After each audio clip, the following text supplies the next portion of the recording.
Here's another video of how to convert different measurements. This time we're going to use an example where the decimal is already in the measurement we're trying to convert. Keep in mind this is a series of videos, so I may be mentioning different tricks and tips that will help you in all this series. So try to watch all of them to keep you remembering what you need to do. So my example is 1 8/10 of a centimeter, and I want to know how many millimeters this is. Okay, so now again we know that the decimal is the thing that's moving, and we're either multiplying or dividing by 10, 100, or 1,000, depending where we're moving on the line. So I'm going to do the same thing I did for the other example. In this case I'm starting with centimeters. So I'm going to go up here and find where my centimeters are.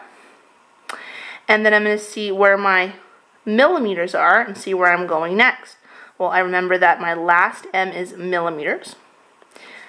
So I'm doing one jump to get to millimeters. And I know that's how many jumps my decimal is moving.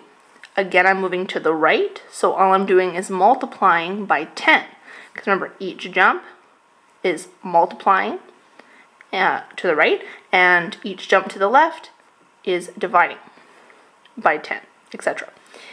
Okay, so here again I'm going to write 1 8/10 of a centimeter. I'm going to make sure I have a lot of room, because again if I write it next to where the letters are, it's going to be too messy. And I'm looking back over here, I'm moving one step to the right, 1.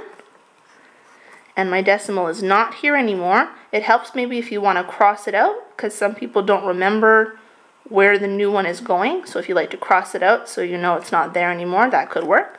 And then you put it where it is now.